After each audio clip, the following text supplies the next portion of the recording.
Some kids are not falling apart in front of you, but they are drowning quietly inside. They go to school, answer questions, say they are fine, and still carry too much. That is what makes this hard, because overwhelm does not always look like a crisis. Sometimes it looks like a child who shrugs, scrolls, forgets homework, and snaps over nothing. Sometimes it looks like a teenager who seems detached, while their nervous system is running hot. And sometimes it looks like a parent thinking, maybe I'm overreacting because nothing looks traumatic. But children do not need to be collapsing outwardly to be overloaded inwardly. A useful thing to know early is this: functioning is not the same as coping. A child can keep performing long after their mind starts using survival mode instead of presence. That is why so many parents miss it, especially the loving ones paying closest attention. You are looking for obvious distress, but modern overwhelm often hides inside ordinary-looking days. A normal Tuesday can hold too much noise, too much performance, and too little recovery. School asks for focus, friendships ask for emotional skill, and screens never really stop talking. Home is supposed to be the landing place, but many homes feel emotionally crowded now. Not because parents do not care, but because everybody walks in already carrying too much. The parent has work messages, mental lists, dinner decisions, and a body still bracing. The child has school pressure, friendship drama, social comparison, and no language for the wait. So dinner becomes tense for reasons nobody fully understands, and everyone blames the smallest thing. The wrong plate, the missing charger, the late email, the socks nobody can find. It seems minor, but small triggers hit harder when a family is already neurologically saturated. That word matters, because overwhelmed kids are not always dramatic, they are often saturated. Too many inputs, too many expectations, too little stillness, and almost no true boredom. Boredom used to give the brain space to settle, wander, and process ordinary feelings. Now discomfort gets interrupted fast, often with content, noise, achievement, or someone else's urgency. So a child can look calm while internally never quite finishing one stress cycle. That unfinished stress leaks out in quiet ways parents often misunderstand at home. It can sound like rudeness when it is actually a tired brain protecting itself. It can look like laziness when the real problem is decision fatigue piling up. It can feel like distance when the child is simply out of emotional bandwidth.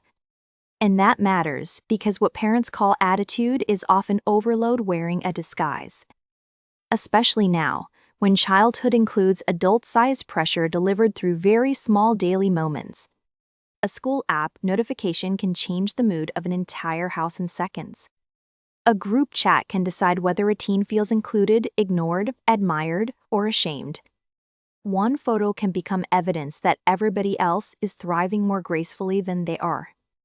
And adults are not immune, which is part of why children feel it so deeply. Kids borrow emotional weather from the adults around them, even when nobody says much. They notice the tight jaw, the rushed voice, the distracted yes, the delayed response. They notice when bedtime feels like a shift change instead of a place to land. They notice when your answer sounds gentle but your nervous system sounds somewhere else. This is not about blaming parents for stress that modern life keeps manufacturing every day. It is about seeing the hidden loop because children and parents often overload together. One person gets irritable, another withdraws, someone else cries, and everybody feels misunderstood. Then guilt enters, which is usually the most exhausting person in the room. The parent feels guilty for snapping, the child feels guilty for needing, and silence grows. That silence is dangerous, not because it means damage, but because it hides interpretation. Everybody starts making private meaning out of public strain without checking what is actually happening. The parent thinks, I am failing them, because this should not feel so hard. The child thinks, something is wrong with me because normal things keep feeling heavy. The teen thinks, nobody gets it, so I will stay in my room. And none of those conclusions are necessarily true, but overload makes false stories feel believable. This is why looking fine can be such a misleading signal for exhausted families. Children are often rewarded for holding it together even when holding it together hurts. They get praised for maturity, flexibility, resilience, and being easy while quietly disappearing inside. Some children learn early that distress gets managed faster when it stays invisible. So they become the child who copes alone until alone becomes their only strategy. That child can seem strong, but strength without support turns brittle over time. And brittle children do not always break loudly. Sometimes they just stop reaching. They say less at dinner, offer shorter answers, and live more of life online. They stay busy but not connected, and parents can feel the distance without naming it. They keep functioning, but the sparkle is gone, and nobody knows when it left. For teens, this often gets mistaken for independence, when it is really self-protective retreat. A teen on a phone is not always avoiding you. They may be regulating themselves. That does not mean every screen habit is healthy, but screens rarely explain everything alone. Sometimes the phone is the symptom because the real issue is emotional exhaustion underneath. It is easier to fight about minutes and apps than to face loneliness, pressure, and shame. And honestly, parents do the same thing with their own coping more than they admit. We call it multitasking, productivity, staying on top of things, but sometimes it is escape. Not because we are weak, but because constant responsibility gives very little room to recover. That is why a child needing one more thing can feel strangely unbearable by evening. It is not usually the request itself, it is the request landing on empty. And when parents are empty, they often judge themselves before understanding what depletion does.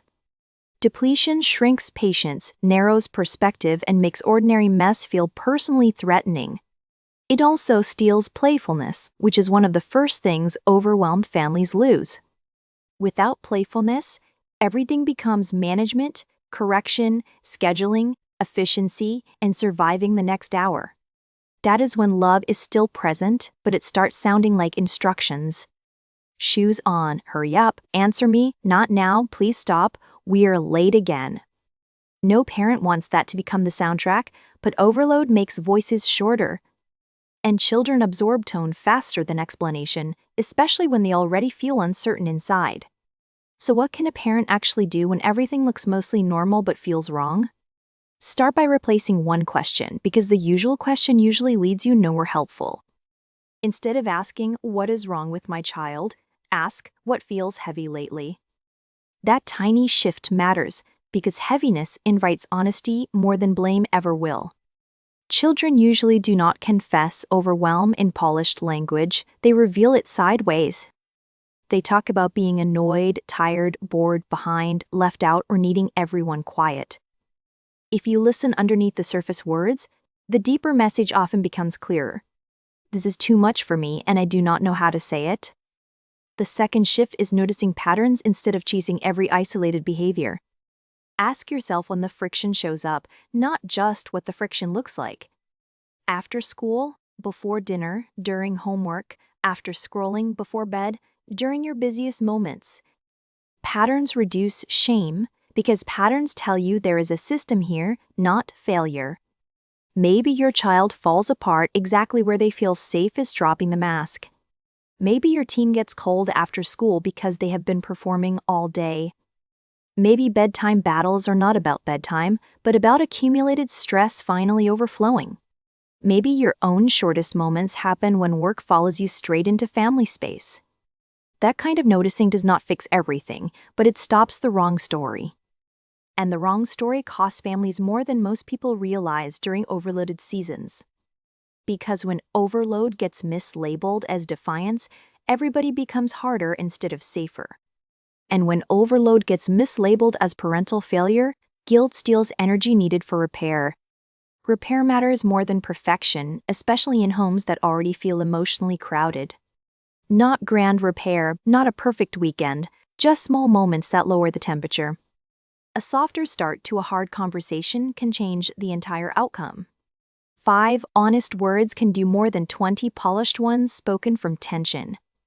"You seem stretched lately," or "I think today hit you hard," can open doors. So can admitting your own state without making your child responsible for it. "I am overloaded too, so let us slow this down" is deeply regulating. Not because it solves the stress, but because it removes mystery from the room. Children settle faster when strain gets named kindly instead of acted out unconsciously. That is also why parents need recovery without treating recovery like a moral weakness. 10 quiet minutes is not selfish if your system is running on fumes. A pause is not abandoning your family, it may be protecting them from spillover. Because unspoken overwhelm always leaks somewhere, usually onto the people we love most. That is not cruelty, it is what unsupported nervous systems do under repeated pressure. The goal is not becoming endlessly calm, because that standard is another trap. The goal is noticing earlier, repairing sooner, and building more room for recovery. More room in the schedule, more room in conversations, more room inside expectations. Because overwhelmed kids do not just need rules, they need margin around those rules. And overwhelmed parents do not just need discipline, they need gentler definitions of success. Success might look like one less power struggle, one earlier bedtime, one honest check-in. It might look like noticing your teen is quieter and choosing curiosity before correction. It might look like not answering that work message until after the goodnight hug. It might look like letting the kitchen stay messy while the house gets calmer. Those choices can seem small, but small choices teach a family what matters here. And what matters most is not appearing perfect, but feeling safe enough to be real. That is what overwhelmed children are usually asking for underneath the behaviors parents fear. Not fewer feelings, not constant happiness, just somewhere their feelings do not become problems. And that begins with adults learning to separate struggle from failure in themselves first. Because children borrow that frame too, especially when their own inner world feels confusing. If you treat overwhelm like evidence of humanity, not weakness, they learn honesty is safe.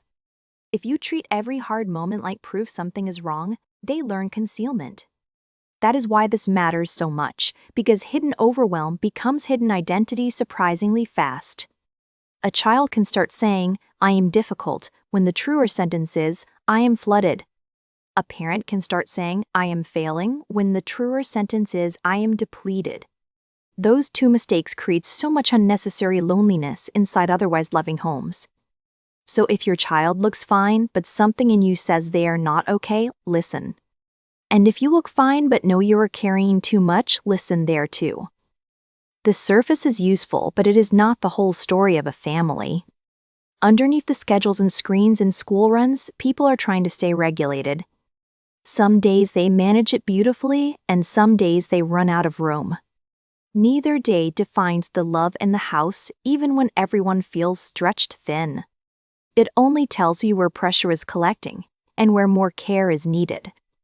So breathe before the next correction, notice before the next assumption, soften before the next verdict. There is often more pain behind the behavior, and more love behind the parent. If this put words to something you have been carrying, say it in the comments. And if you want more honest conversations about family pressure, stay with this channel. The next video goes even deeper into why small conflicts often hide bigger emotional needs.